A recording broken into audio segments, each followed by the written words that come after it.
Good morning, good afternoon, or good evening, depending on what time you're watching this recording.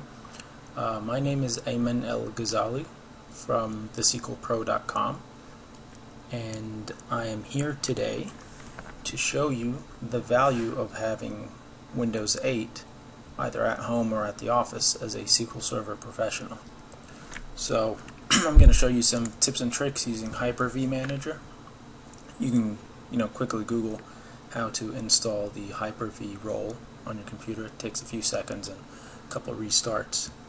And today's objective is to show you how to create quick templates to use for your VMs. So the first thing I'm going to do is I'm going to go to Actions menu, pick New, Virtual Machine.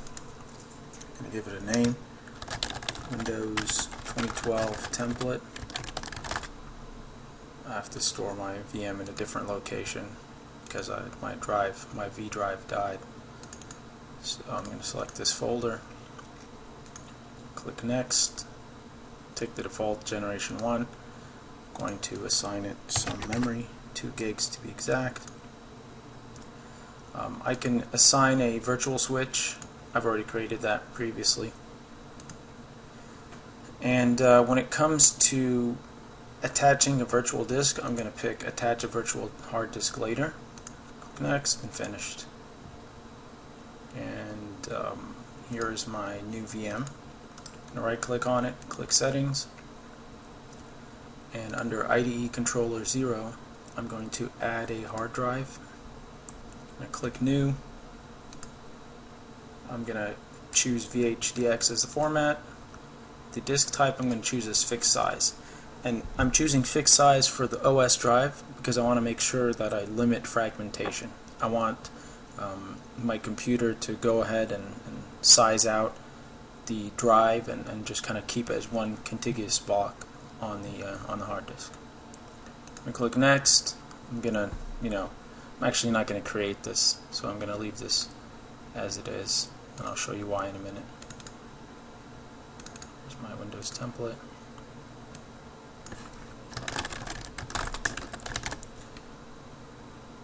And then I'm going to pick, I find that 35 gigs between 30 and 40 gigs is good for Windows 2012. And I'm going to click Finish. Well, in my case, actually, your case you'll click Finish. In my case, I'm going to click Cancel because I actually don't want to create this. I've already created this beforehand. And what's going to happen is you're going to load up your VM, double click on it, and under Media you're going to pick your Windows installation disk. Hopefully you have a ISO like I do. Good idea is to subscribe to MSDN. You get that stuff for free afterwards. And you're going to start your VM and you're going to install Windows Server. You're going to pick Full with the GUI or just the Core Edition, whichever you want. Both work for creating a template. And once you've completed your template, once you've installed Windows Server and you've kind of done sort of the beginnings of the configuration, you're going to come back to HyperV Manager and you're going to delete your virtual machine. Yes, delete.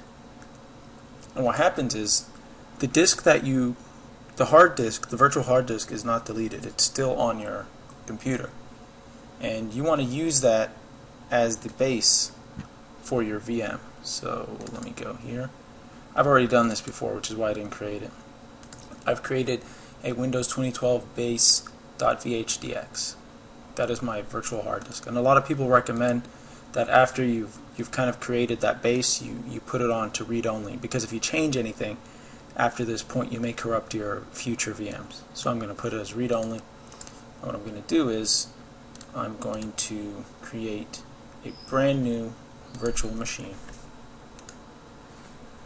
I'm going to call it Windows 2012 VM because I'm extremely creative.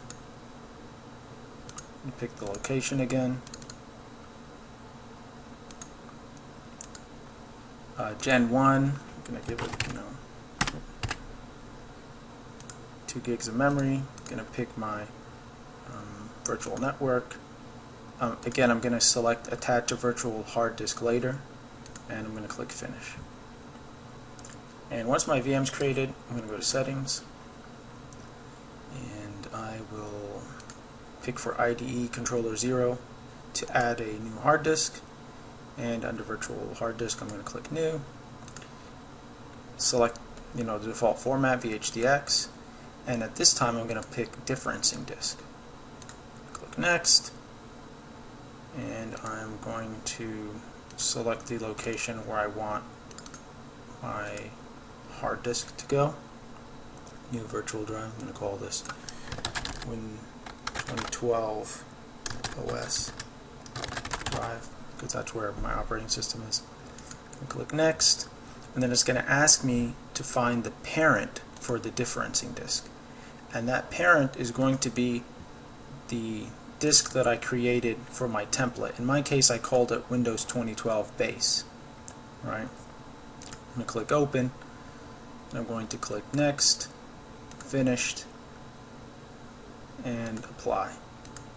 And there you have it. I have a brand new virtual machine based on that Windows template that I created. And what's awesome is I can create a new virtual machine and go through the same steps and use the same differencing disk as my template for Windows, which is great. So you can spin off a ton of VMs off of there. And if I click start and run it, it'll run. It'll be a installation based on that base installation.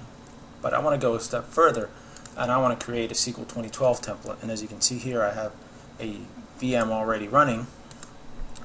I've installed Windows 2012, and one cool thing that you might want to do is go to, where's Control Panel? Control Panel really helps you out, especially when you're developing a lab environment. Don't do this in a production environment. Your system admins are going to be pretty ticked off. Go to Control Panel, Administrative Tools, Local Security Policy, and under Account Policies, come on, Password Policy. And I'm going to, passwords must meet complexity requirements. I've disabled that. And I've basically also set a password to never expire for my admin. And that way, whenever I create VMs on top of this template, they're going to have the same settings, because I don't want to keep having to redo that or put a complicated password and so on. So here's my VM for Windows 2012. I have my SQL 2012 developer image loaded, and I'm going to start the installation center here in a second. And generally people will go here and do a new SQL Server standalone installation, but I'm going to go to the Advanced tab, and I'm going to select Image Preparation of Standalone Instance of SQL Server. And what this allows is it allows me to create a VM template with SQL Server on it, which is awesome. Your installation may start a little bit different. It may ask you to install some updates. I've already done that, but it's all next done, so just keep following the instructions.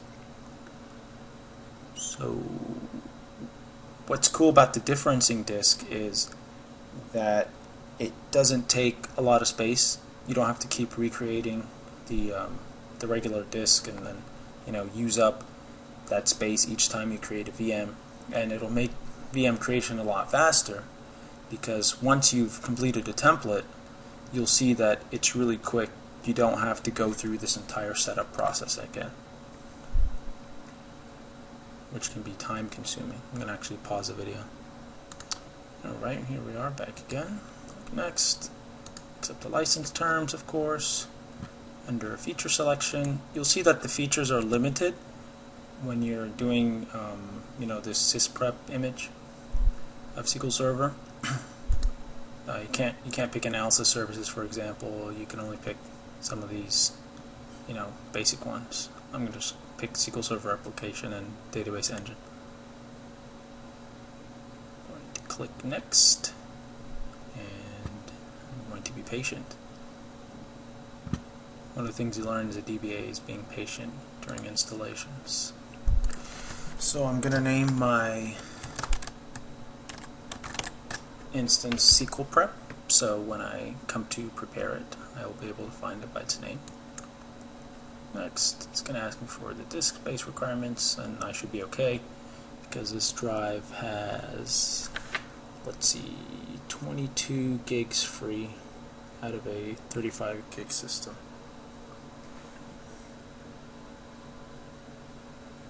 Click next. Ready to prepare image, and I'm going to click prepare. Minimize this. And this information here is from a small program called BG-Info, and I've added it to my template. So when I create new VMs, all I'd have to do is double click here and run this and click apply right here. And what it does is it puts the system information in the background here. And that's important because as you get more and more servers, you're going to want to remember the names of your servers. So I'm going to pause real quick and wait for this installation to finish. Alright, so we're done with the install. I'm going to shut things down here. More specifically, I'm going to shut down Windows. You can do that from the HyperV console. Do shutdown. Yes, yes. Just keep clicking yes. Alright, so our server is shut down. I'm going to delete the template.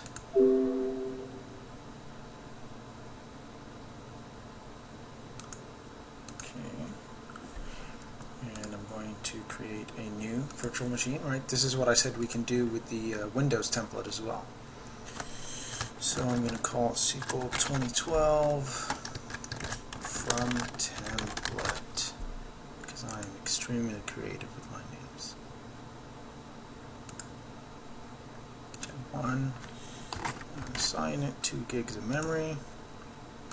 I'm going to use my virtual switch here. I'm going to add a virtual hard disk later and finish. Go to settings. I'm going to add a new virtual disk. Differencing. And I'm going to call this SQL 2012 OS, since that is where my OS drive will be. This is my new disk. Just one location version, I'll just go OK. And we want to find the parent, which was the template, right? This is the parent for my VM. Next, finished. Apply. And I'm going to start this VM.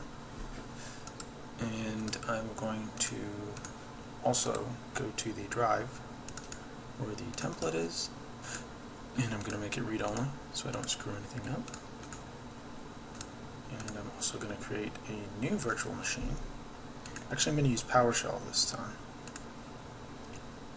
I'm going to create a new virtual machine called SQL PS for PowerShell. And let me clear here. And I'll show you just how easy it is to create a new VM from PowerShell using the differencing disk. Just have to change the path here for one second. Sorry about that, I had to pause, I had the wrong path set up. So I'm going to create, so I created my VM, I'm going to create my new VHD based on the SQL 2012 template drive. And it's going to be maximum size for the child drive is 20 gigs, and it's going to be differencing. And finally, I will add the virtual hard drive to the VM.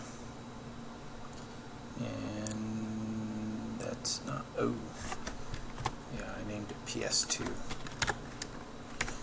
I don't know why I did that. Well, you always make mistakes when you record. So here's my SQL PS virtual machine. You'll see here's the drive. I inspect it. The parent is the template, and I can inspect the parent as well. So we're good. So I'm actually going to start this VM up as well. This one's currently running, So I double click, and a cool trick, you can hold Control Alt End to do Control Alt Delete on a remote computer. Oops. I'm going to put my password, and here I am. Server as I left it. And I'm going to go to the Start menu. And, whoop, what's this? Do I want to run this? Yes, I do. Excuse that interruption. I'm going to go back to the Start menu. I'm going to type SQL, and I'll see it says Complete SQL Server 2012 Installation. I'm going to pick that. And one thing you realize is that I didn't really prepare this very well. I should have done a better job in my prep because I don't have any other hard drives attached to this computer, which is going to be a problem if I want to install SQL Server. So I'm going to do that real quick. I'm going to go back to HyperV Manager. I'm going to click Settings here, and under SCSI Controller I'm going to add a new hard disk. HDX, dynamically expanding because it's not my main drive. I'm going to call SQL Drive 1. And throw it on my SQL 2012 from template. Next, give it a maximum of 20 gigs. Next, finished. Click Apply, and go back to my VM. I'm going to go to Disk Management.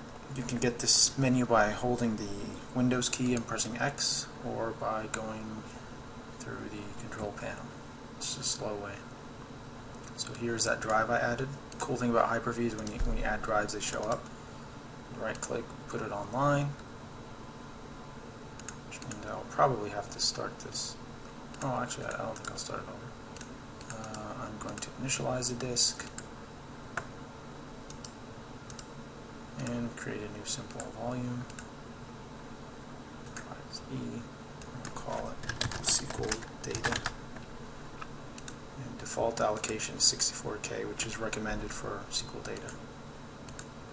And click Finish Format. Yes, sir. Yep. Where'd it go? Where'd that pop-up go? Okay, good. And there is our SQL drive. And we'll probably have to do this for a couple more drives. We would need a log drive, a sys drive for temp DBs, and a backup drive. But I'm going to trust that you will do that in your virtual lab. I'm not going to do it for you here because it takes some time. Okay, so let's go back to the install. Click OK, and as that's loading up, let me pull up my SQL Server box that I created from using PowerShell. And I'm getting a strange screen here. I'll pick US as a keyboard layout. And it looks like something is not working with that VM. I'll be right back. Well, I'm not sure what happened with that SQL PS version that I did, but take my word for it. You can create multiple installs on top of a differencing disk. Excuse me. So back to our complete image of SQL Server. I'm going to go next, done. We have the product key. I'm going to have to hide that for now. I'm going to accept the license terms. Come on. We are going to select our SQL prep, right? That's the instance that we prepared. And by the way, you'll notice here that my host name, my VM name is sysprep. You can actually change the host name of the computer before you go ahead and finish installing this template. If you don't know how, you go to My Computer, click Properties, and under here you click Change the Name, and you can change the computer name. So when you install a new SQL Server based on this template, you can actually change the computer name, which is great because you can have multiple SQL Server instances. If you want to add them to a domain or something, that aren't going to be conflicting based on the name. One thing to note about this advanced installation option is it's not available for clustered instances. It is only for standalone. But if you create a standalone instance and then create a cluster, you can create an availability group. So if you wanted to quickly create a couple nodes for your availability groups, that would be possible using this method.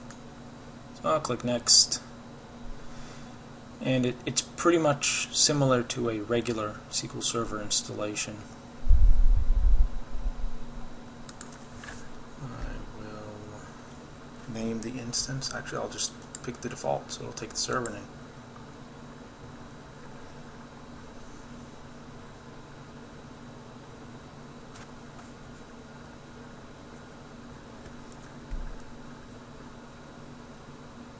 I want SQL agent and database engine and browser, and I'm not going to change any of the account names. You should definitely, on a production system, obviously use domain accounts, but this is all for a demo lab, so it doesn't matter. You can use Windows authentication or mixed mode. I recommend you add the current user. And then you have all the same options you would in a regular SQL install. You can pick your data drives. Oops, can't put on DVD. SQL data. You can pick your sys drives for system databases. Well, actually, you can't really pick that. User database directory, tempdb directory, and backup. And as I mentioned, the log should be on a separate drive, tempdb and its log on a separate drive from the user data and logs, and obviously backup on a separate drive, but I only created one drive here for my demo. Next, and I am actually having a problem here. Does not meet upgrade matrix requirement. And that's probably because I didn't put the proper license terms in here. Or rather, not license term, but product key. So let me click back.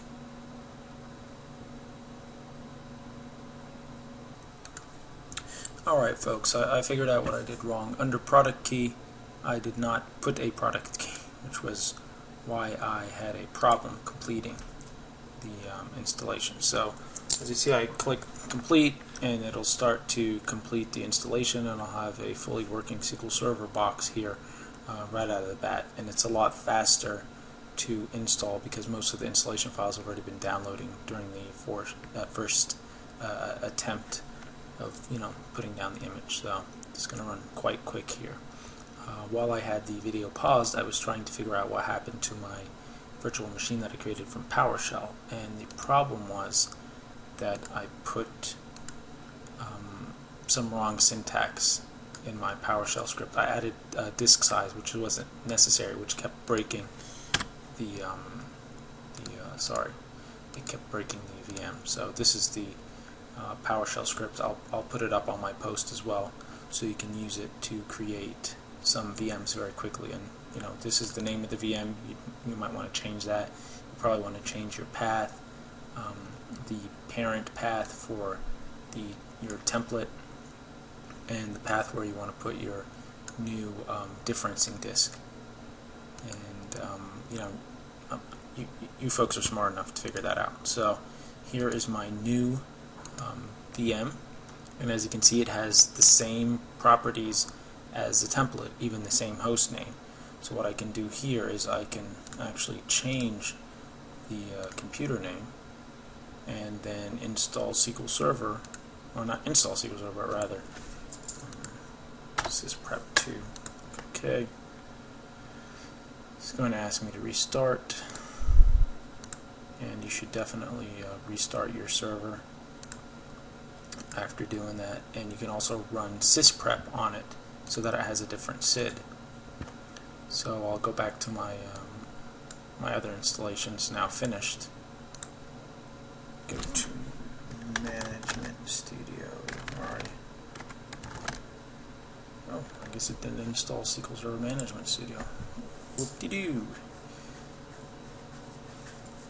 It's fantastic, so keep that in mind. You will not get Management Studio when you do that advanced installation that we picked.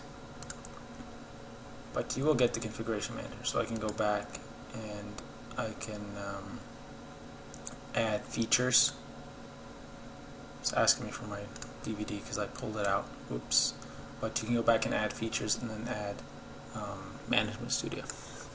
But I have Configuration Manager here, so you might think that it's a bit of a hassle to have to rerun the installation to install Management Studio, but believe me, it takes a lot longer to set up the SQL install than it does for Management Studio. So setting up this template makes it a lot easier for you to create VMs. Let me check on my other VM. It is still loading. But case in point, so now I have a second VM here which is running on the same differencing disk. So we are using